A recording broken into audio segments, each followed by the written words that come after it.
Hi students, എൻ്റെ പേര് സവിത. ഞാനായിരിക്കും നിങ്ങൾക്ക് ബിസിനസ് ലോ എന്ന് പറയുന്ന സബ്ജക്റ്റ് എടുക്കുന്നത്. സോ സി എ ഫൗണ്ടേഷനിൽ മെയിനായിട്ട് 2 ഡിസ്ക്രിപ്റ്റീവ് പേപ്പേഴ്സാണുള്ളത്. ഒന്ന് അക്കൗണ്ട്സും 2 ബിസിനസ് ലോയും. സോ ബിസിനസ് ലോ എന്ന് പറയുന്നത് എന്താണ്, നിയമങ്ങളെ പറ്റി പറയുന്നൊരു സബ്ജക്റ്റാണ്. അതായത് ഒരു സി എ സ്റ്റുഡൻറ്റ് അറിഞ്ഞിരിക്കേണ്ട ബേസിക് ലോസ് ഏതൊക്കെയാണോ, ഇത് മാത്രമല്ല, നിങ്ങൾ പഠിക്കുന്നത് മാത്രമല്ല, നിങ്ങളുടെ പല ലെവലിലായിട്ട് നിങ്ങൾ ധാരാളം ലോസും കാര്യങ്ങളും ഒക്കെ പഠിക്കുന്നതാണ്. എന്നാലും എന്താ പറയുക, ഒരു ബേസിക് ഐഡിയ തരാനായിട്ടാണ് നിങ്ങളുടെ ഈ സബ്ജക്റ്റ് ഇൻട്രൊഡ്യൂസ് ചെയ്തിരിക്കുന്നത്. സോ എനിക്കറിയാം നിങ്ങൾ പല ബാക്ക്ഗ്രൗണ്ടിൽ നിന്നുള്ള കുട്ടികളുണ്ടാവും, കൊമേഴ്സ്, സയൻസ് അല്ലെങ്കിൽ ഹ്യൂമാനിറ്റീസ്, ഏത് ബാക്ക്ഗ്രൗണ്ട് ആണെങ്കിലും എല്ലാവർക്കും ഈ പറയുന്ന മറ്റ് സബ്ജക്റ്റുകളൊക്കെ വെച്ച് നോക്കുമ്പോൾ, അതായത് അക്കൗണ്ട്സും എക്കണോമിക്സും പോലെയൊക്കെ ഉള്ള സബ്ജക്റ്റ് അല്ല. കാരണം ഈ 3 ഗ്രൂപ്പ് ഓഫ് കിഡ്സിനും എന്താണ്, ഇത് ഒരു ന്യൂ സബ്ജക്റ്റാണ്. ആരും ഇതുവരെ പഠിച്ചിട്ടുണ്ട് എന്ന് എനിക്ക് തോന്നുന്നില്ല. പിന്നെ +2-ന് ലീഗൽ സ്റ്റഡീസൊക്കെ പഠിച്ചിട്ടുള്ള കുട്ടികളുണ്ടെങ്കിൽ മേ ബി അറിയാൻ സാധിക്കും. സോ അതുകൊണ്ട് നിങ്ങൾ ആരും പേടിക്കേണ്ട. നമ്മൾ ബേസിക്സ് തൊട്ടാണ് സ്റ്റാർട്ട് ചെയ്യുന്നത്. അതായത് എന്താണ് ലോ, എന്താണ് ബിസിനസ് ലോ, അല്ലെങ്കിൽ നമ്മൾ എപ്പോഴാണ് ലോസൊക്കെ യൂസ് ചെയ്യുന്നത്, എന്തിനു വേണ്ടിയിട്ടാണ് ലോസ് യൂസ് ചെയ്യുന്നത്, അങ്ങനെയുള്ള ബേസിക് കാര്യങ്ങളെല്ലാം ഡിസ്കസ് ചെയ്തിട്ടാണ് നമ്മൾ മുമ്പോട്ട് പോകുന്നത്. അതുകൂടാതെ ഈ പറയുന്ന സി എ ഫൗണ്ടേഷൻ്റെ കരിക്കുലത്തിൽ തന്നെ നിങ്ങളുടെ ഈ ബിസിനസ് ലോയുടെ ഫസ്റ്റ് ചാപ്റ്റർ തന്നെ ഇന്ത്യൻ റെഗുലേറ്ററി ഫ്രെയിംവർക്ക് എന്ന് പറഞ്ഞൊരു ചാപ്റ്ററാണ്. അതിൻ്റെ അകത്ത് എന്താണ്, what is law, why law is needed, അങ്ങനെയുള്ള ക്വസ്റ്റ്യൻസിനെല്ലാം നിങ്ങൾക്ക് ആൻസർ കിട്ടുന്നതായിരിക്കും. സോ ആരും പേടിക്കേണ്ട ആവശ്യമില്ല. ഇതെന്താണ് അല്ലെങ്കിൽ ഇതെങ്ങനെ പഠിക്കും എന്നുള്ളൊരു തോട്ടൊന്നും ആരുടെയും മനസ്സിലിപ്പോൾ വേണ്ട. ഇപ്പോൾ ജസ്റ്റ് നിങ്ങൾ ഈ സിലബസ് എന്താണെന്നും ഈ എക്സാം പാറ്റേൺ എന്താണ് എന്നുള്ളതെല്ലാം അറിഞ്ഞിരിക്കുക. സോ നിങ്ങൾ ആദ്യമായിട്ട് എന്താ പറയുന്നത്, ഇങ്ങനെ ഒരു സബ്ജക്റ്റിലേക്ക് വരുമ്പോൾ നിങ്ങൾ ജസ്റ്റ് റീഡ് ചെയ്യേണ്ട കുറച്ച് കാര്യങ്ങളുണ്ട്. അപ്പോൾ നമ്മൾ നെക്സ്റ്റ് ക്ലാസ് തൊട്ടായിരിക്കും എന്താ പറയുക, സിലബസ് ഓറിയൻറ്റഡ് ആയിട്ട് ക്ലാസ് എടുക്കുന്നത്. ഇന്ന് ജസ്റ്റ് നമ്മുടെ ഒരു ഇൻട്രൊഡക്ഷനാണ്, എന്താണ് സിലബസ് അല്ലെങ്കിൽ എന്താണ് ലോ എന്നുള്ളതിൻ്റെയൊക്കെ ഒരു ബ്രീഫ് ഡിസ്കഷൻ മാത്രമേ ഉണ്ടാവുള്ളൂ. സോ അത് കഴിഞ്ഞ് ലാസ്റ്റ് ഞാൻ 1-2 കാര്യങ്ങൾ നോക്കി റെഫർ ചെയ്തിട്ട് വേണം നെക്സ്റ്റ് വീഡിയോ കാണാൻ. അപ്പോൾ ആ കാര്യങ്ങളൊക്കെ ഞാൻ പറയുന്നതായിരിക്കും. സോ നമുക്ക് സിലബസ് എന്താണെന്ന് നോക്കാം. സോ ഞാൻ പറഞ്ഞു, ഇതൊരു ഡിസ്ക്രിപ്റ്റീവ് പേപ്പറാണ്. അതുപോലെ തന്നെ എന്താണ്, 2 ടൈപ്പ് ഓഫ് ക്വസ്റ്റ്യൻസ് ആണ് നിങ്ങളോട് ചോദിക്കുന്നത്. ഒന്ന് ഡയറക്റ്റും 2 case study based. Case study based questions എന്ന് പറയുന്നത് നിങ്ങൾ ധാരാളം പ്രൊവിഷൻസ് പഠിക്കുന്നുണ്ട്. ഈ പറയുന്ന ആക്റ്റുകളിലെല്ലാം ധാരാളം പ്രൊവിഷൻസ് പഠിക്കുന്നുണ്ട്. അപ്പോൾ നിങ്ങളുടെ മുമ്പിലേക്ക് ഒരു കേസ് സ്റ്റഡി തന്നിട്ട് നിങ്ങൾ പഠിച്ചിട്ടുള്ള പ്രൊവിഷൻസ് അപ്ലൈ ചെയ്തുകൊണ്ട് ആൻസർ ചെയ്യേണ്ട ക്വസ്റ്റ്യൻസ് ആണ് എന്ത്, കേസ് സ്റ്റഡി ബേസ്ഡ് എന്ന് പറയുന്നത്. അതുപോലെ തന്നെ അതിനൊരു റൈറ്റിംഗ് പാറ്റേൺ എന്ന് പറയുന്ന ഒരു ഡിഫറെൻറ്റ് പാറ്റേൺ ആണ്. ബിക്കോസ് ഡയറക്റ്റ് ക്വസ്റ്റ്യൻസ് എഴുതുന്നത് പോലെ അല്ല എന്ത് ചെയ്യുന്നത്, കേസ് സ്റ്റഡി ബേസ്ഡ് എഴുതുന്നത്. കേസ് സ്റ്റഡി എപ്പോഴും എഴുതുമ്പോൾ നമ്മൾ ആദ്യം പ്രൊവിഷൻ എഴുതുക, ഫാക്റ്റ് എഴുതുക, പിന്നെ അതിൻ്റെ കൺക്ലൂഷൻ എഴുതുക, അങ്ങനെ ഒരു പാറ്റേണിലാണ് അത് പോകുന്നത്. അതുപോലെ എക്സാമിന് 116 മാർക്കിന് അവർ ചോദിക്കും ക്വസ്റ്റ്യൻസ്. നിങ്ങൾ എന്ത് ചെയ്യണം, 100 മാർക്കിന് അറ്റൻഡ് ചെയ്യണം. അപ്പോൾ അതിൻ്റെ അകത്ത് എന്താണ്, 2 ഓപ്ഷണൽ ക്വസ്റ്റ്യൻസ് ഉണ്ടാവും. എക്സാമ്പിളായിട്ട് 2A അല്ലെങ്കിൽ 6A, അങ്ങനെ 2 ഓപ്ഷണൽ ക്വസ്റ്റ്യൻസ് ഉണ്ടാവും. അപ്പോൾ അതിൽ നിന്ന് നിങ്ങൾ ചൂസ് ചെയ്തിട്ട് വേണം എഴുതാനായിട്ട്. സോ നമ്മുടെ 7 ചാപ്റ്റേഴ്സാണ് നമുക്ക് ടോട്ടലായിട്ട് പഠിക്കാനുള്ളത്. ആ 7 ചാപ്റ്ററിൽ ഏറ്റവും കൂടുതൽ വെയിറ്റേജ് ഉള്ള ചാപ്റ്റർ എന്താണ്, ഇന്ത്യൻ കോൺട്രാക്റ്റ് ആക്റ്റ് ആണ്. അതുപോലെ തന്നെ എന്താണ്, ലെങ്തി ആയിട്ടുള്ളൊരു ചാപ്റ്റർ കൂടിയാണ് കോൺട്രാക്റ്റ് ആക്റ്റ്. ഈ കോൺട്രാക്റ്റ് ആക്റ്റിൽ ഡിസ്കസ് ചെയ്യുന്ന ടോപ്പിക്സ് എന്താണെന്ന് വെച്ചാൽ ടൈപ്സ് ഓഫ് കോൺട്രാക്റ്റ്, അല്ലെങ്കിൽ എന്താണ് കോൺട്രാക്റ്റ്, ആരൊക്കെ തമ്മിലാണ് കോൺട്രാക്റ്റ് ചെയ്യുന്നത്, അതിൻ്റെ എസെൻഷ്യൽസ് എന്തൊക്കെയാണ്, അതുപോലെ ടൈപ്സ് ഓഫ് കോൺട്രാക്റ്റ്, ഓഫർ എന്താണ്, അക്സെപ്റ്റൻസ് എന്താണ്, അങ്ങനെയുള്ള കാര്യങ്ങളൊക്കെ ഡിസ്കസ് ചെയ്യുന്നതാണ് Indian contract. Sale of goods act 1930. Sale of ഗുഡ്സിൽ നമുക്ക് പേര് പോലെ തന്നെ നമുക്ക് മനസ്സിലാവും, സെയിൽ ഓഫ് ഗുഡ്സ് ഒരു ഗുഡ്സ് വിൽക്കുമ്പോഴുണ്ടാകുന്ന അല്ലെങ്കിൽ ആ സമയത്ത് നമ്മൾ എടുക്കേണ്ട സ്റ്റെപ്സ്, അല്ലെങ്കിൽ ഒരു അൺപെയ്ഡ് സെല്ലർ, അതായത് നമ്മളൊരു ഗുഡ്സ് വിറ്റു പക്ഷെ നമുക്ക് പൈസ കിട്ടിയിട്ടില്ല, അങ്ങനെയാണെങ്കിൽ നമുക്ക് എന്തൊക്കെ റൈറ്റ് ആണുള്ളത്, നമുക്ക് എന്തൊക്കെ സ്റ്റെപ്സ് അയാളുടെ ഈ ബയർക്ക് എഗെയിൻസ്റ്റ് ആയിട്ട് എടുക്കാൻ പറ്റും എന്നുള്ള കാര്യങ്ങളൊക്കെ പറയുന്ന ഒരു ചാപ്റ്ററാണ് സെയിൽ ഓഫ് ഗുഡ്സ് ആക്ട്. ഈ പറയുന്ന ഇന്ത്യൻ കോൺട്രാക്ട് ആക്ട് 25 to 30 മാർക്സിനും sale of goods act 15 to 20 മാർക്സിനുമാണ് വെയിറ്റേജ് കൊടുത്തിരിക്കുന്നത്. അതുപോലെ തന്നെ ഈ വെയിറ്റേജ് തന്നെ എക്സാമിന് ചോദിക്കണമെന്ന് നിർബന്ധമില്ല. പ്രീവിയസ് ഇയർ പേപ്പേഴ്സൊക്കെ നോക്കിയിട്ടാണ് ഞാൻ ഈ ഒരു പാറ്റേൺ എഴുതിയിരിക്കുന്നത്. അതുപോലെ തന്നെ ഈ പറയുന്ന ന്യൂ സ്കീം കഴിഞ്ഞിട്ട് ഇപ്പോൾ ഒരു എക്സാമേ കഴിഞ്ഞിട്ടുള്ളൂ. അപ്പം ആ പാറ്റേൺ തന്നെ ഫോളോ ചെയ്യണമെന്ന് യാതൊരുവിധ നിർബന്ധവും ഇല്ല. അതുകൊണ്ട് ഈ പറയുന്ന വെയിറ്റേജ് തന്നെ വരണം ഒന്നും നിർബന്ധമില്ല.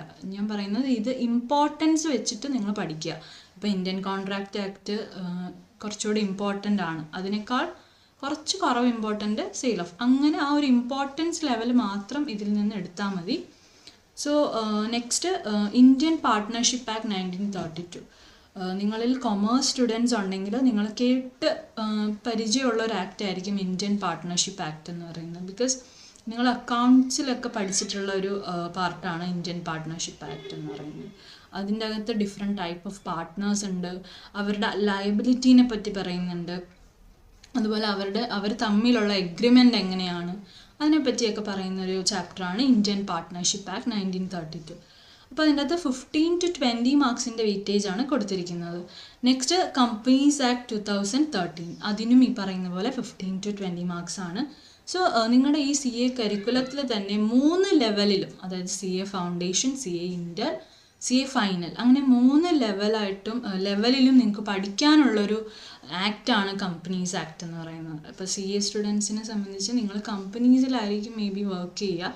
അപ്പം അവിടെ അറിഞ്ഞിരിക്കേണ്ട കുറേ നിയമങ്ങളുണ്ട്. അക്കൗണ്ട്സ് ആണെങ്കിലും ഒരു ഓഡിറ്ററിൻ്റെ അപ്പോയിൻമെൻറ്റ്, അങ്ങനെയുള്ള പല കാര്യങ്ങളും ഉണ്ട്. അതൊന്നും നിങ്ങൾക്ക് ഇതിൽ പഠിക്കാനില്ല. ഇതിൻ്റെ അകത്ത് ഇപ്പോൾ നിങ്ങൾക്ക് CA ഫൗണ്ടേഷനിൽ ബേസിക് ഐഡിയയാണ് അവർ തരുന്നത്. എന്താണ് company, types of company, limited by guarantee, അങ്ങനെയുള്ള കുറേ കാര്യങ്ങൾ. അതുപോലെ എന്തൊക്കെ ഫീച്ചേഴ്സാണ് ഒരു കമ്പനിക്കുള്ളത്, അങ്ങനെയുള്ള കാര്യങ്ങളാണ് കമ്പനീസ് ആക്ടിൽ പഠിക്കാനുള്ളത്. Next limited liability partnership act 2008. അതായത് പാർട്ട്ണർഷിപ്പ് ആക്ടിൻ്റെ തന്നെ വേറൊരു വേർഷൻ എന്നൊക്കെ വേണമെങ്കിൽ നമുക്ക് പറയാം. കാരണം ഈ പറയുന്ന ലിമിറ്റഡ് ലയബിലിറ്റി പാർട്ട്ണർഷിപ്പ് എന്ന് പറയുമ്പോൾ പാർട്ട്ണർഷിപ്പിൻ്റെ കുറേയധികം നെഗറ്റീവ്സ് ഉണ്ടായിരുന്നു, ഡിസഡ്വാൻറ്റേജസ് ഉണ്ടായിരുന്നു. അതെല്ലാം മാറ്റി പുതിയതായിട്ടൊരു ആക്ട് കൊണ്ടുവന്നാണ് ലിമിറ്റഡ് ലയബിലിറ്റി പാർട്ട്ണർഷിപ്പ് ആക്ട് എന്ന് പറയുന്നത്. അതിൻ്റെ വെയിറ്റേജ് എന്ന് പറയുന്നത് ഒരു 5 മാർക്സ് ആണ്, 0 to 5 മാർക്സ് ആണ്. So next negotiable instrument act 1881. ഇതൊരു പുതിയ ആക്റ്റാണ്, അതായത് പുതിയ സിലബസിൽ ആഡ് ചെയ്ത ഒരു പുതിയ ചാപ്റ്ററാണ് നെഗോഷ്യബിൾ ഇൻസ്ട്രുമെൻ്റ് എന്ന് പറയുന്നത്. അതിൻ്റെയും ഈ പറയുന്ന പോലെ 10 to 15 ആണ് അതിൻ്റെ വെയിറ്റേജ്. ഇതിൻ്റെ അകത്ത് നമുക്ക് ഏകദേശം ഒരു 4 ഇൻസ്ട്രുമെൻറ്റോളം പഠിക്കാനുണ്ട്. Next Indian regulatory framework. Indian regulatory ഫ്രെയിംവർക്കിൽ നമുക്കൊരു ലോ എന്താണ്, ലോയെ പറ്റി ഒരു ഐഡിയ തരുന്നൊരു ചാപ്റ്ററാണ് ഇന്ത്യൻ റെഗുലേറ്ററി ഫ്രെയിംവർക്ക്. അതുപോലെ തന്നെ ഈ 7 ചാപ്റ്റേഴ്സിലും 6 ചാപ്റ്റർ, അതായത് ഫസ്റ്റ് 6 ചാപ്റ്റേഴ്സിൽ നിന്ന് നിങ്ങൾക്ക് എന്തായാലും കേസ് സ്റ്റഡി ബേസ്ഡ് ക്വസ്റ്റ്യൻസ് ചോദിക്കാനുള്ള ചാൻസ് വളരെ കൂടുതലാണ്. പക്ഷേ ഇന്ത്യൻ റെഗുലേറ്ററി ഫ്രെയിംവർക്ക് എന്ന് പറയുന്ന ചാപ്റ്ററിൽ കൂടുതലും തിയറിയാണ്. സോ എനിക്ക് തോന്നുന്നില്ല അതിൽ നിന്ന് നിങ്ങൾക്ക് കേസ് സ്റ്റഡി ബേസ്ഡ് ക്വസ്റ്റ്യൻസ് ചോദിക്കുമെന്ന്. കൂടുതലും ഈ പറയുന്ന 6 ചാപ്റ്ററിൽ നിന്നായിരിക്കും നിങ്ങൾക്ക് കേസ് സ്റ്റഡി ബേസ്ഡ് ചോദിക്കുന്നത്. സോ അതിൻ്റെ വെയിറ്റേജ് എന്ന് പറയുന്നത് എന്താണ്, 5 മാർക്സ് ആണ്. 0 to 5 ആണ്. ബിക്കോസ് ചിലപ്പോൾ ചോദിക്കാം, ചിലപ്പോൾ 5 മാർക്കിന് ചോദിക്കാം. ഈ പറയുന്ന പോലെ ഒന്നും പ്രെഡിക്റ്റ് ചെയ്യാൻ പറ്റില്ല. നിങ്ങളുടെ ഇൻസ്റ്റിറ്റ്യൂട്ട് എന്ന് പറയുന്നത് ചിലപ്പം ഈ പറയുന്ന നമുക്കൊന്നും പ്രെഡിക്റ്റ് ചെയ്യാൻ പറ്റാത്ത രീതിയിലാണ് ക്വസ്റ്റ്യൻസ് ഇടുന്നത്. സോ എല്ലാം ഇമ്പോർട്ടൻ്റ് ആണ്, ഒന്നും ഇമ്പോർട്ടൻ്റ് അല്ല എന്നല്ല ഇവിടെ പറയുന്നത്. നമ്മൾ പറയില്ലേ, ഇപ്പം ഒരു ദിവസം കൊണ്ട് നമുക്ക് എന്തൊക്കെ പഠിക്കാൻ പറ്റും, അല്ലെങ്കിൽ എന്താണ് പഠിക്കേണ്ടത് എന്ന് ചോദിച്ചാൽ ഈ ഒരു പാറ്റേണിൽ നിങ്ങൾക്ക് പഠിക്കാം. ഓക്കെ, സോ നെക്സ്റ്റ് ഒരു സ്ലൈഡ് എന്ന് പറയുന്നത് നിങ്ങളോട് ചോദിക്കേണ്ട ഒരു ക്വസ്റ്റ്യൻ ആണ്. എപ്പോഴും നിങ്ങളുടെ മൈൻഡിൽ ഉണ്ടായിരിക്കേണ്ട ഒരു ക്വസ്റ്റ്യൻ ആണ്. Are your excuses more important than your dreams? Because ഈ ഒരു കോഴ്സിലേക്ക് വരുന്ന കുട്ടികൾ ഫസ്റ്റ് കാണിക്കുന്ന ആ ഒരു എക്സൈറ്റ്മെൻറ്റും എനർജിയും ഒന്നും ചിലപ്പം കുറേ നാൾ കഴിയുമ്പോഴത്തേക്ക് കുറച്ചുകൂടി ഒരു 3 months കഴിയുമ്പോൾ അത്രയും ഒരു എനർജി അവരിലില്ല. കാരണം എന്തുകൊണ്ടാണെന്ന് എനിക്കറിയില്ല. മേ ബി ഈ പറയുന്ന പോലെ നിങ്ങളിലാണെങ്കിലും കുറേ പേര് ഈ പറയുന്ന പോലെ അച്ഛനും അമ്മയും പറഞ്ഞതുകൊണ്ട് ഞാൻ ഈ കോഴ്സ് എടുത്തു. ചിലർ ഇഷ്ടപ്പെട്ടെടുത്തവരുണ്ടാവും, ചിലർ ഫ്രണ്ട്സ് എടുത്തവരുണ്ടാവും, അല്ലെങ്കിൽ ഫ്രണ്ട്സ് എടുക്കുന്നത് കൊണ്ട് ഞാനും എടുത്തു എന്നുള്ള രീതിയിൽ എടുത്തവരുണ്ടാവും. അതെല്ലാം ശരിയായിരിക്കാം. പക്ഷെ നിങ്ങൾ ഈ കോഴ്സ് എടുത്തു കഴിഞ്ഞാൽ നിങ്ങളെല്ലാവരും ഒരേ ലെവലാണ്. CA സ്റ്റുഡൻസ് എന്നുള്ള ഒരു ലേബലിലേക്ക് നിങ്ങൾ വന്നു. സോ അതുകൊണ്ട് നിങ്ങൾക്ക് ഇൻട്രസ്റ്റ് ഇല്ല എന്ന് പറഞ്ഞ് ഒരിക്കലും നിങ്ങൾ ഇരിക്കരുത്. മറിച്ച് നമുക്കിപ്പം എല്ലാവർക്കും ഈ കോഴ്സ് എടുക്കാനുള്ളൊരു ഇത് ഉണ്ടാവില്ല. നിങ്ങൾ എടുത്തു, അപ്പോൾ അതിനെ എത്രത്തോളം നിങ്ങൾക്ക് എടുത്ത കാര്യത്തിനെ എത്രത്തോളം സക്സസ്ഫുൾ ആക്കാമെന്ന് നിങ്ങൾക്ക് നോക്കാൻ പറ്റുള്ളൂ ഇനി. സോ ഞാൻ പറയുന്നത്, ചിലർ പറയുന്ന കേൾക്കാം, മിസ്സേ ഇന്ന് പഠിക്കാൻ പറ്റിയില്ല, ഇന്ന് എനിക്ക് സമയം കിട്ടിയില്ല, ഞാൻ നാളെ പഠിച്ചുകൊണ്ട് വരാം. നിങ്ങൾ പഠിച്ചില്ല എന്നുണ്ടെങ്കിൽ എനിക്കൊരു കുഴപ്പമില്ല, അല്ലെങ്കിൽ ഈ ടീച്ചേഴ്സിനൊന്നും ഒരു പ്രശ്നമില്ല. കാരണം അവരത് പഠിച്ച് പാസ്സായിട്ടായിരിക്കുമല്ലോ നിങ്ങൾക്ക് ക്ലാസ് എടുക്കുന്നത്. സോ നിങ്ങൾക്ക് വേണ്ടി പഠിക്കുക, നിങ്ങൾ നിങ്ങളോട് തന്നെ സിൻസിയറായിരിക്കുക എന്നുള്ളതാണ് ആദ്യം ചെയ്യേണ്ടത്. ഈ കോഴ്സ് എന്നല്ല, നിങ്ങൾ ഏത് കോഴ്സ് പഠിക്കുകയാണെങ്കിലും നിങ്ങൾ നിങ്ങളോടും ആ കോഴ്സിനോടും സിൻസിയറായിരിക്കുക എന്നുള്ളതാണ്. സോ അത് 100% നിങ്ങൾക്ക് എന്താ പറയുക, മുമ്പോട്ട് പോകും തോറും നിങ്ങൾക്കത് ഹെൽപ്പ് ചെയ്യും. മനസ്സിലാവും? ഫാമിലി ഫങ്ഷൻസ് വരും, ഫ്രണ്ട്സിൻ്റെ കൂടെ കറങ്ങാൻ പോകാൻ പറ്റില്ല, ഫാമിലി ഫങ്ഷൻസ് അറ്റൻഡ് ചെയ്യാൻ പറ്റില്ല. പക്ഷെ അതിനപ്പുറം നിങ്ങളുടെ ഡ്രീം എന്ന് പറയുന്നത് അതിനേക്കാളൊക്കെ വലുതാണ് എന്നൊരു മൈൻഡ് സെറ്റ് നിങ്ങളുടെ മനസ്സിൽ എപ്പോഴും ഉണ്ടാവണം. ഓക്കെ. സോ നെക്സ്റ്റ് എന്ന് പറയുന്നത് set a target and work to achieve that. വേറൊരു കാര്യം പറയാനുള്ളത്, എല്ലാ കുട്ടികളും എന്നല്ല ഞാൻ പറയുന്നത്, കൂടുതൽ പേരും ഞാൻ പറഞ്ഞു കേട്ടിട്ടുള്ളതാണ്, മിസ് എങ്ങനെയെങ്കിലും ജയിച്ചാൽ മതി, എനിക്ക് എങ്ങനെയെങ്കിലും ഒരു 200 മാർക്ക് കിട്ടിയാൽ മതി എന്ന് പറയും. 200 മാർക്കിന് വേണ്ടി പഠിച്ചാൽ ചിലപ്പോൾ ലക്കുണ്ടെങ്കിൽ പാസ്സാവും. പക്ഷെ ചിലപ്പോഴൊക്കെ ചില കുട്ടികൾ 198, 199 അങ്ങനെ ആ ഒരു മാർക്കിൽ വന്ന് സ്റ്റക്കായിട്ട് നിൽക്കുമ്പോൾ ഒന്ന് ആലോചിച്ച് നോക്ക്. ഇത്രയും നിങ്ങൾ 6 മാസത്തോളം കഷ്ടപ്പെട്ടാണ് ഒരു എക്സാം കൊടുക്കുന്നത്. ഇപ്പം നല്ല ഡിഫറൻസിന് പോവുകയാണെങ്കിൽ ഓക്കെ, നമ്മൾ എന്തെങ്കിലും ഫോൾട്ട് അല്ലെങ്കിൽ നമ്മൾ എഴുതിയ രീതിയിൽ എന്തെങ്കിലും പ്രശ്നം ഉണ്ടാവും എന്ന് നമുക്ക് പറയാം.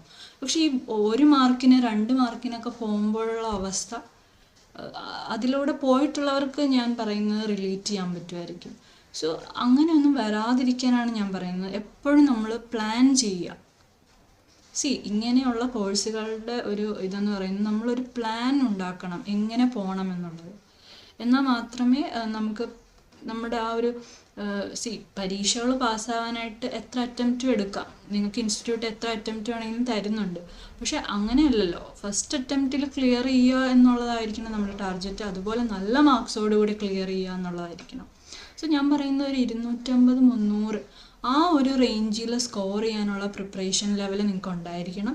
അതുപോലെ തന്നെ അച്ചീവ് ചെയ്യാൻ നിങ്ങൾ ട്രൈ ചെയ്യണം. സോ നിങ്ങളുടെ റൂമിലോ, നിങ്ങൾ പഠിക്കുന്ന സ്റ്റഡി റൂമിൻ്റെയോ എവിടെയെങ്കിലും നിങ്ങൾ രാവിലെ എഴുന്നേറ്റാൽ കാണുന്ന ഏതെങ്കിലും ഒരു പാർട്ടിൽ നിങ്ങൾ ഗോളായിട്ട് തന്നെ എഴുതി വയ്ക്കുക, അല്ലെങ്കിൽ സെറ്റ് ചെയ്യുക. ഞാൻ ഇത്ര എൻ്റെ റിസൾട്ട് വരുമ്പോൾ എൻ്റെ റിസൾട്ടിൽ എന്താണ് ഇത്ര മാർക്ക് ഉണ്ടാവണം എന്നുള്ളത് ഒരു സെറ്റ് ചെയ്ത് വയ്ക്കുക. സോ നെക്സ്റ്റ് ഇതിനകത്ത് കുറച്ച് ഒരു പോയിൻറ്റ്സ് ഞാൻ പറയുന്നത് വെച്ചാൽ, സിംഗിൾ ലൈൻ നോട്ട്ബുക്സ് യൂസ് ചെയ്യുക. എന്തായാലും നിങ്ങൾക്ക് ബിസിനസ് ലോയ്ക്ക് ഒരു നോട്ട്ബുക്ക് വേണം. അതും ഒരു സിംഗിൾ ലൈൻ നോട്ട്ബുക്ക് ആണെങ്കിൽ കുറച്ചുകൂടെ ബെറ്റർ ആണ്. ബിക്കോസ് ഞാൻ പറഞ്ഞു ഇതൊരു ഡിസ്ക്രിപ്റ്റീവ് പേപ്പറാണ് അല്ലേ. ഡിസ്ക്രിപ്റ്റീവ് പേപ്പർ എന്ന് പറയുമ്പോഴത്തേക്കും അതിന് എഴുതുമ്പോൾ 1 ലൈൻ പേപ്പേഴ്സാണ്. അതായത് നിങ്ങൾക്ക് എക്സാമിന് സിംഗിൾ ലൈൻ പേപ്പേഴ്സിലായിരിക്കും നിങ്ങൾക്ക് എക്സാം ഉണ്ടാവുക. അപ്പോൾ നിങ്ങൾ ഓൾറെഡി അതിൽ പ്രാക്ടീസ് ചെയ്യുകയാണെങ്കിൽ നിങ്ങൾക്ക് എക്സാമിന് പോകുമ്പോൾ കുറച്ചുകൂടെ ഒരു ഈസിനെസ് ഉണ്ടാവും, കംഫർട്ടബിൾ ആയിരിക്കും നിങ്ങൾ എഴുതാനായിട്ടും. അതുപോലെ ഈ പറയുന്ന പരീക്ഷയുടെ പ്രസൻറ്റേഷൻ, എക്സാമിന് നമ്മൾ എങ്ങനെയാണോ ആൻസർ പ്രസൻറ്റ് ചെയ്യുന്നത് അതിനും വളരെ ഇമ്പോർട്ടൻസ് ഉണ്ട്. സോ എക്സാം എത്രയൊക്കെ നമ്മൾ പഠിച്ചു അല്ലെങ്കിൽ നമ്മൾ റിവൈസ് ചെയ്തു എന്ന് പറഞ്ഞാലും നമ്മൾ ആ എക്സാമിന് പോയി ആ ഒരു 3 മണിക്കൂർ അല്ലെങ്കിൽ 2.5 മണിക്കൂർ എങ്ങനെ പെർഫോം ചെയ്യുന്നു എന്നുള്ളതും മാറ്റർ ചെയ്യുന്നുണ്ട്. സോ നിങ്ങളുടെ പ്രസൻറ്റേഷൻ സ്കില്ലൊക്കെയാണ് അവരതും നോക്കും. അത് മാത്രമല്ല അതും അവർ നോക്കും. സോ അപ്പോൾ പാരഗ്രാഫ്സ് എഴുതുന്നതിനേക്കാൾ കുറച്ചുകൂടെ എന്താണ് ബെറ്റർ പോയിൻറ്റ്സ് ആയിട്ട് എഴുതുന്നതാണ്. അതൊക്കെ നമ്മൾ വഴിയെ പറയും. സോ എന്തായാലും സിംഗിൾ ലൈൻ നോട്ട്ബുക്ക് ആണെങ്കിൽ കുറച്ചുകൂടെ ബെറ്ററാണ്.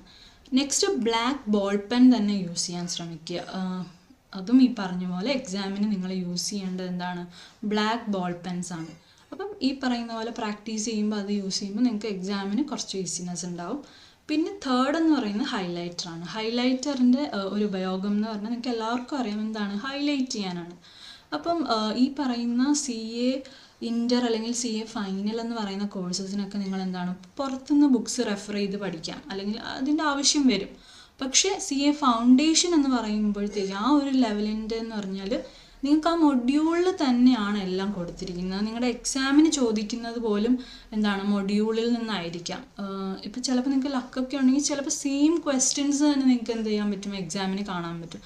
അപ്പം എപ്പോഴും നിങ്ങൾ എന്ത് ചെയ്യണം, മൊഡ്യൂളിൽ തന്നെ സ്റ്റിക്ക് ഓൺ ചെയ്യുക, അതെപ്പോഴും റെഫർ ചെയ്യുക. പുറത്തെ ബുക്സിനേക്കാളൊക്കെ മൊഡ്യൂളിൽ തന്നെ റെഫർ ചെയ്ത് പഠിക്കാൻ ശ്രമിക്കുക.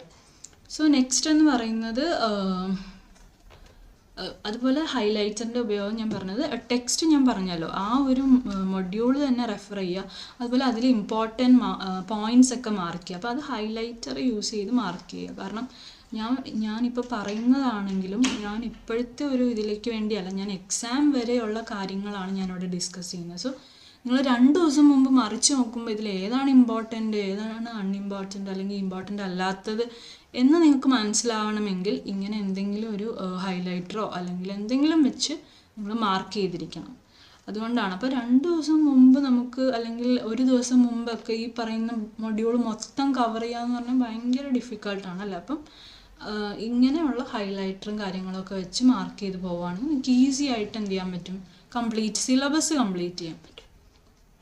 Next summary notes. Summary notes ഉണ്ടാക്കുന്നത് മസ്റ്റാണ്. ബിക്കോസ് നമ്മളിവിടെ നിന്ന് നോട്ട്സ് പ്രൊവൈഡ് ചെയ്യും. എങ്കിൽ പോലും നിങ്ങൾ ഒരു വീഡിയോ ലെക്ചർ കണ്ടിട്ട് നിങ്ങൾക്ക് എന്ത് മനസ്സിലായി, നിങ്ങൾ മൊഡ്യൂൾ വായിച്ചു കഴിയുമ്പോഴത്തേക്കും നിങ്ങൾക്ക് എന്ത് മനസ്സിലായി എന്നുള്ളത് എന്ത് ചെയ്യുക, നിങ്ങളുടെ ലാംഗ്വേജിൽ നോട്ട്ബുക്കിൽ എഴുതുക. അതുപോലെ നോട്ട്ബുക്കിൽ എഴുതുമ്പോഴത്തേക്കും പാരഗ്രാഫ് അവോയ്ഡ് ചെയ്ത് മറിച്ച് ബുള്ളറ്റ് പോയിൻറ്റ്സിൽ തന്നെ എന്ത് ചെയ്യണം, എഴുതാൻ ശ്രമിക്കണം. ചാർട്ട് ഫോമാറ്റ് യൂസ് ചെയ്യുക. ചാർട്ട് ഫോമാറ്റ് എന്ന് പറയുമ്പോഴത്തേക്ക് ഒരു എക്സാമ്പിൾ ഫ്ലോ ചാർട്ട് യൂസ് ചെയ്യാം. ഓക്കെ, ബ്രെയിൻ സ്ട്രോമിങ് ചെയ്യാൻ നോക്കുക. ബ്രെയിൻ സ്ട്രോമിങ് എന്ന് പറയുന്ന ടെക്നിക്ക് എന്ന് വെച്ചാൽ ഇപ്പോൾ നമ്മളൊരു സബ്ജക്റ്റ് എടുത്തെങ്കിൽ, ഇപ്പോൾ ഒരു ഓഫർ എന്ന് പറയുന്ന ഒരു സബ്ജക്റ്റ് എടുത്തെങ്കിൽ അതുമായിട്ട് റിലേറ്റ് ചെയ്ത് വരുന്ന ടോപ്പിക്സ് എന്ത് ചെയ്യുക, അതിന് ചുറ്റും എടുക്കുക. നെക്സ്റ്റ് റൈറ്റിംഗ് പ്രാക്ടീസ് ആണ്. റൈറ്റിംഗ് പ്രാക്ടീസ് എന്ന് പറഞ്ഞാൽ ഞാൻ പറഞ്ഞു കേസ് സ്റ്റഡി ബേസ്ഡ് ക്വസ്റ്റ്യൻസ് ആണ്. കേസ് സ്റ്റഡി ബേസ്ഡ് ക്വസ്റ്റ്യൻസിൽ എന്ത് ചെയ്യുക, പ്രാക്ടീസ് ചെയ്യുക. പ്രാക്ടീസ് എന്ന് പറഞ്ഞാൽ വളരെ ഇമ്പോർട്ടൻ്റ് ആണ്. ബിക്കോസ് കേസ് സ്റ്റഡി എന്ന് പറയുമ്പോൾ നിങ്ങൾക്ക് ആ ക്വസ്റ്റ്യൻ വായിച്ചെടുക്കാൻ തന്നെ പലപ്പോഴും ബുദ്ധിമുട്ടുണ്ടാവും.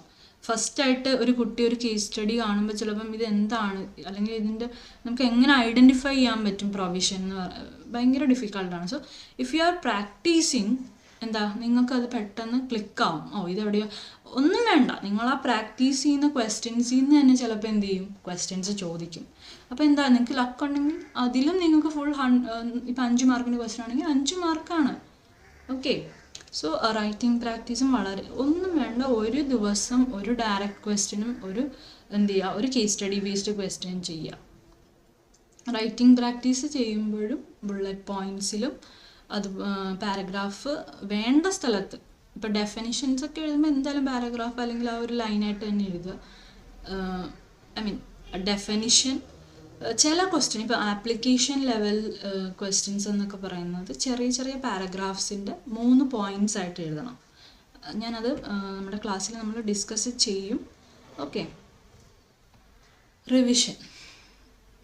റിവിഷൻ എന്ന് പറയുന്നത് എന്താ പറയുക, കുട്ടികൾ കേൾക്കുമ്പോൾ തന്നെ റിവൈസ് ചെയ്തു മിസ് അല്ലെങ്കിൽ ചെയ്യാം മിസ് എന്ന് എപ്പോഴും മാറ്റി വയ്ക്കുന്നൊരു സാധനമാണ്.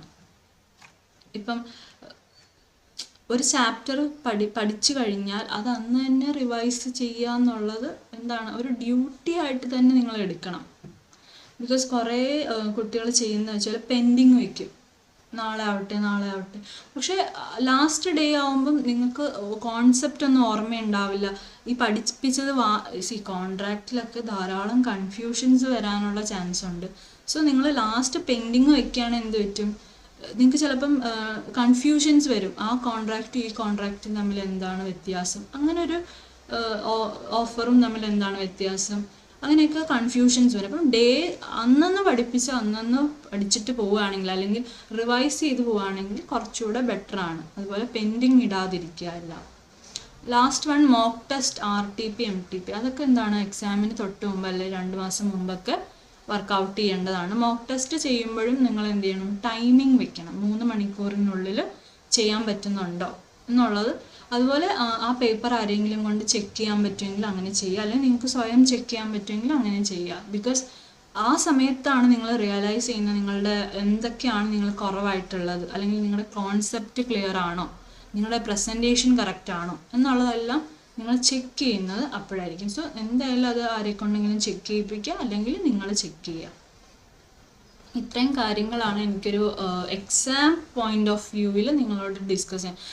ഇതിപ്പം ചോദിക്കും ചിലപ്പം എന്തിനാണ് എക്സാമിനെ പറ്റി ഇപ്പോഴേ പറയുന്നത്. ബിക്കോസ് നമ്മൾ എന്തിനാണ് അൾട്ടിമേറ്റ്ലി ഇത് പഠിക്കുന്നത്, നമ്മുടെ എക്സാം എഴുതാനായിട്ടാണ് അല്ലേ. അപ്പം ആ എക്സാമിന് എഴുതുന്ന ആ ഒരു ഇത് മനസ്സിൽ വെച്ചിട്ട് വേണം നമ്മൾ പഠിക്കാൻ. അതിനാണ് ഞാൻ ഇത്രയും പറഞ്ഞത്. ഓക്കെ, സോ ലാസ്റ്റ് അത്രയേ ഉള്ളൂ. എന്താ പറയുക, മെയിനായിട്ട് നിങ്ങൾ ശ്രദ്ധിക്കേണ്ടത് revision, writing practice, summary notes.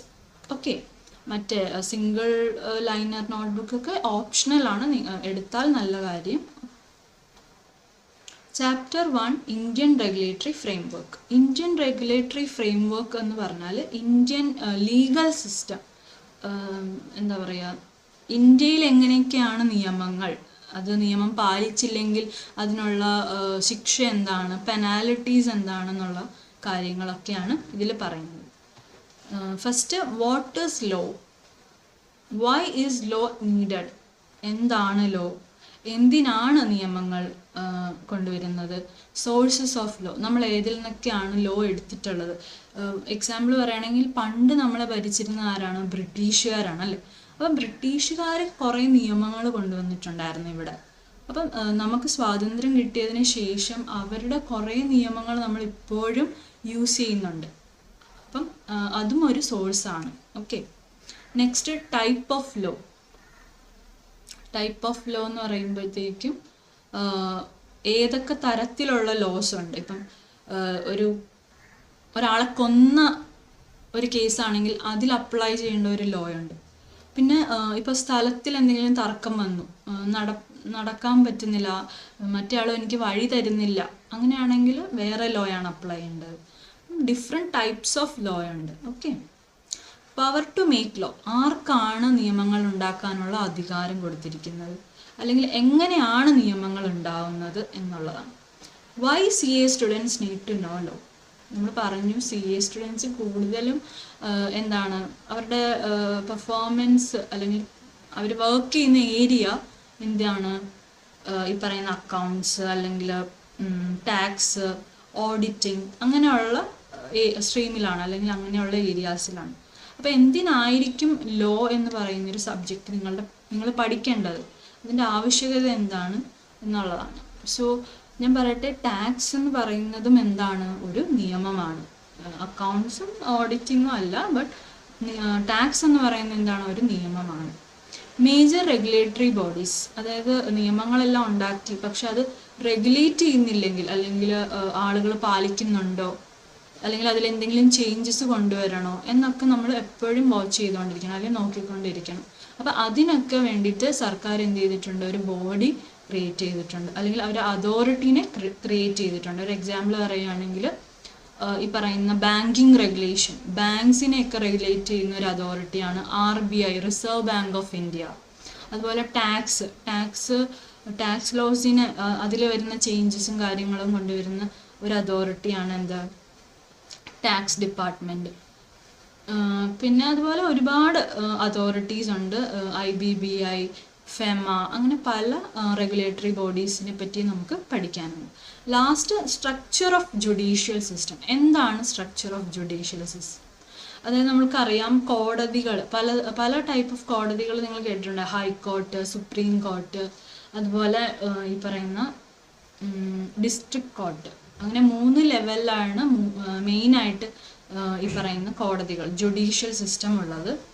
പിന്നെ നിങ്ങൾ എല്ലാവരും ചെയ്യേണ്ട ഒരു കാര്യം ഈ പറയുന്ന ന്യൂസ് വായിക്കുക എന്നുള്ളതാണ്. അത് ഞാൻ പറയാൻ വിട്ടുപോയി. അതും സാധാരണ ന്യൂസ്, ഇപ്പം നമ്മൾ മലയാള മനോരമ, മാതൃഭൂമി അങ്ങനെയുള്ള പേപ്പേഴ്സ് അല്ല ഞാൻ പറയുന്നത്. ഇംഗ്ലീഷ് പേപ്പേഴ്സ്, ഹിന്ദുവോ അല്ലെങ്കിൽ ഇന്ത്യൻ എക്സ്പ്രസ്, ധാരാളം English business news papers available ആണ്.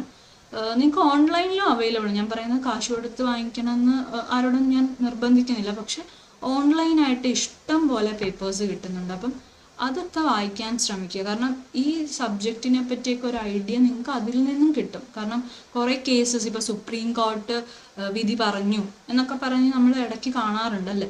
സോ അതൊക്കെ അതിന് ആ ടേംസ് ഒക്കെ നിങ്ങൾ എന്ത് ചെയ്യും, ഫെമിലിയർ ആവും. അതുപോലെ തന്നെ നിങ്ങളുടെ കറണ്ട് അഫെയർസും നന്നായിട്ട് വളരും. സോ ന്യൂസ് പേപ്പർ വായിക്കുക എന്ന് പറയുന്നത് വളരെ ഇമ്പോർട്ടൻ്റ് ആണ്. പറ്റുമെങ്കിൽ business news papers, English news papers വായിക്കുക. അതുപോലെ കുട്ടികളുടെ ഒരു പരാതി എന്ന് വെച്ചാൽ, മിസ്സേ എല്ലാ കാര്യങ്ങളും എനിക്കറിയാം, പക്ഷേ എനിക്ക് ലാംഗ്വേജ് എഴുതാൻ പറ്റുന്നില്ല. അപ്പോൾ അതിനൊക്കെ ഒരു സൊല്യൂഷനായിട്ട് വേണമെങ്കിൽ നമുക്ക് എന്ത് ചെയ്യാം, ബിസിനസ് ന്യൂസ് പേപ്പർ വായിക്കുന്നത് ഒരു നല്ല സൊല്യൂഷനാണ്. കാരണം നിങ്ങളുടെ വൊക്കാബുലറി ഇൻക്രീസ് ചെയ്യും. അങ്ങനെ പല പല അഡ്വാൻറ്റേജസും അതുകൊണ്ടുണ്ട്. സോ ഞാൻ പറഞ്ഞത്, നമുക്ക് മെയിനായിട്ട് ഈ ഒരു സിലബസ് ഈ ഒരു ചാപ്റ്ററിൽ ഇത്രയും കാര്യങ്ങളാണ് മെയിനായിട്ട് പഠിക്കാനുള്ളത്. സോ ഇന്ന് ഞാൻ ഈ ചാപ്റ്റർ സ്റ്റാർട്ട് ചെയ്യുന്നില്ല, ബിക്കോസ് നമുക്ക് എന്തായാലും ഇത്രയും സമയമായി. അതുപോലെ നെക്സ്റ്റ് ക്ലാസ് തൊട്ട് നമ്മൾ ഇൻട്രൊഡക്ഷൻ മുതൽ എന്താണ് ലോ, അല്ലെങ്കിൽ എന്തിനു വേണ്ടിയിട്ടാണ് നമ്മൾ ലോസ് ഒക്കെ കൊണ്ടുവന്നത്, അതിൻ്റെ ഉപയോഗം എന്താണ്, അതുപോലെ അത് പാലിച്ചില്ലെങ്കിൽ നമുക്ക് എന്താണ് സംഭവിക്കുന്നത്, പെനാൽറ്റി വരും. അതുപോലെ ക്രിമിനൽ കേസസ്, ഇപ്പോൾ ഒരാളെ കൊന്ന കേസൊക്കെ ആണെങ്കിൽ എന്താണ്, അവരെയൊക്കെ പിടിച്ച് ജയിലിലിടും, വർഷങ്ങളോളം എന്താണ് തടവ് ശിക്ഷയൊക്കെ കൊടുക്കും. അതൊക്കെ നമ്മൾ കേട്ടിട്ടുള്ളതാണ്, നമ്മൾ അറിഞ്ഞിട്ടുള്ളതാണ് അല്ലെ. ന്യൂസ് വായിക്കുന്ന എത്ര പേരുണ്ടെന്ന് എനിക്കറിയില്ല. എന്നാൽ പോലും അച്ഛനോ അമ്മയോ ഒക്കെ വീട്ടിൽ TV വയ്ക്കുമ്പോൾ ശ്രദ്ധിക്കുന്ന ആളുകളാണെങ്കിൽ മേ ബി കേട്ടിട്ടുണ്ടാവാം. അതുപോലെ തന്നെ എനിക്ക് പറയാനുള്ളത്,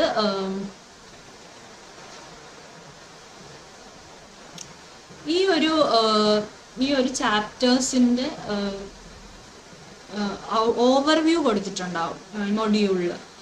ഓരോ ചാപ്റ്റേഴ്സിലും ഒരു ഫ്ലോ ചാർട്ടായിട്ടാണ് കൊടുത്തിട്ടുള്ളത്. സോ നിങ്ങൾ എന്ത് ചെയ്യുക, ഒരു സെക്കൻഡ് ഞാനത് കാണിച്ചു തരാം നിങ്ങൾക്ക്.